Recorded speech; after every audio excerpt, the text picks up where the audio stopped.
The Xbox Series X is sold out everywhere, even with the delay of Halo Infinite, and there will be shortages for the console well into next year.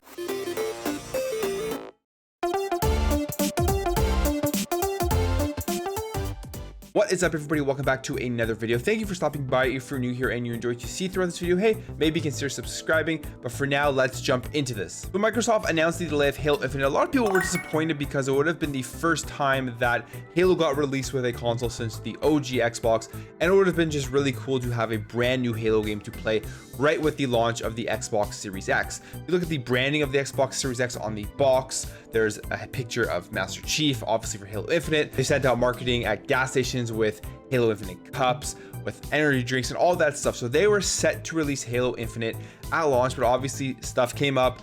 COVID, the game wasn't ready. They wanted to improve graphics. The backlash from that original trailer all led to Microsoft delaying the release of Halo Infinite. Now, I've said this before, I'm okay with the delay as long as we get the best possible game when it does eventually come out. I'm good with waiting for that. Now, Phil Spencer talked about the effect that the delay of Halo Infinite had on the Series X launch, and it seems like that the Series X launch was barely affected by this delay. When talking about the delay, Phil Spencer said, "I wanted Halo Infinite at launch. There was no doubt about that. And we thought there would have been a special seminal moment because the last time we shipped Halo and a console at the same time was with the original Xbox.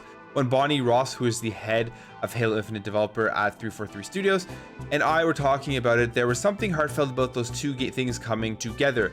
But the safety and health of the team has got to be first and foremost, and the quality of the game. Those things have to win over everything else." Now, I 100% agree that the quality of the game, the safety and health of the team definitely come first. And the quality of the game comes into question because when they showed off that first initial trailer, a lot of people complained about the way that the game actually looked. A lot of people said it did not look next gen, and they were disappointed in it. Me personally, I thought the trailer, I guess I'm like one of the few people that really thought the trailer looked really good, I guess, but I thought the trailer looked awesome. I thought the gameplay looked a lot of fun.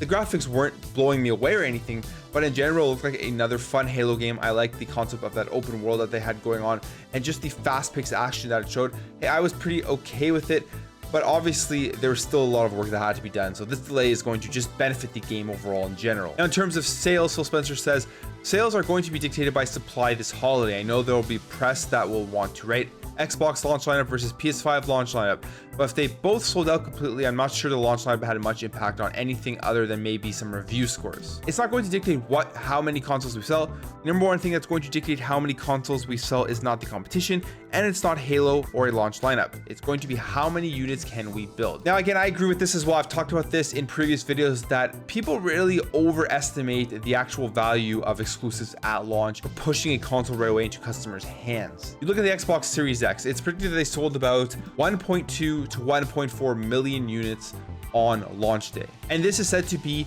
the biggest launch in Xbox history, outselling the Xbox One in 2013, which I mean isn't too surprising, and the Xbox 360 in 2005, and the original Xbox in 2001. Phil Spencer says on Twitter, "Thank you for supporting the largest launch in Xbox history. In 24 hours, more new consoles sold in more countries than ever before. We're working with retail to resupply as quickly as possible.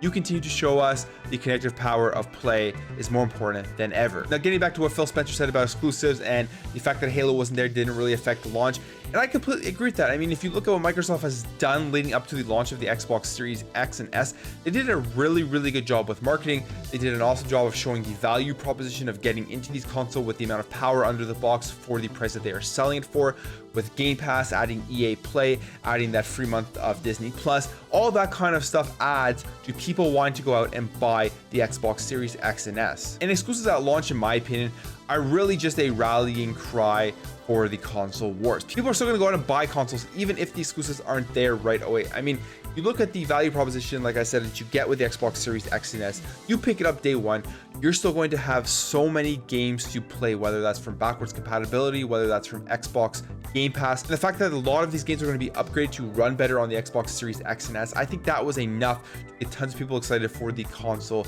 and to go out and purchase one on day one. So the comparison of launch exclusives really is just a marketing thing and a console wars thing. And it's pretty evident here with the Xbox Series X and S that the actual launch of the console and the sales were not affected because Halo Infinite was there. They sold every single console that they built. And if they would have had more supply, they would have sold those too, because people are selling them on eBay. People are selling them on Craigslist and here in Canada on Kijiji, and they're selling them for hundreds of dollars more than what they are actually valued in retail. And that alone shows you that the demand for this console, even without Halo Infinite, is pretty big.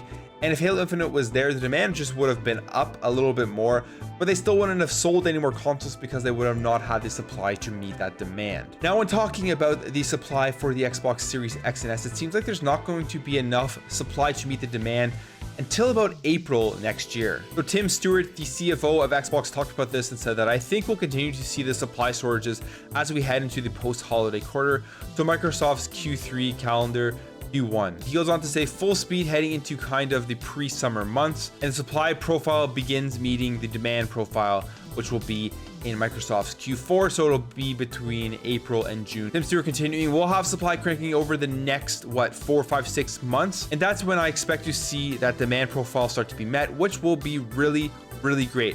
I think we're going to start to see some real velocity kick up, which I'm really excited to see. So if you weren't able to get your hands on an Xbox Series X or S right now, and you miss out on the next batch, which I think there'll be a small amount available for purchase on Black Friday at retail stores. I'm guessing they kept some stock aside for that. So if you're not able to get one of those, you're either going to have to buy it on the secondary market, or you're just going to have to keep your eyes peeled for more supply to be coming out within the next few months. But the supply really won't start meeting the demand for the Xbox Series X and S until June or April of next year. So all in all, although Halo Infinite was a big disappointment for a lot of people and it not being released at launch, I mean, I would have loved to have it at launch.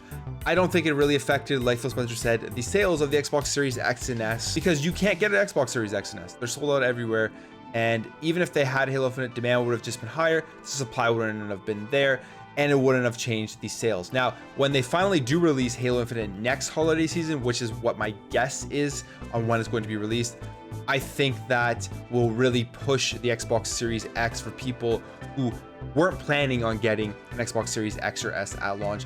That early adopter market, those tech enthusiasts who buy them at launch, aren't the ones that aren't buying it because Halo Infinite was delayed. It's the people who only want to play that game, who probably couldn't have even gotten a console at launch anyways, will go ahead and pick up the console when Halo Infinite is finally released. Anyways, guys, that's it for me. Let me know what you think about this in the comments below.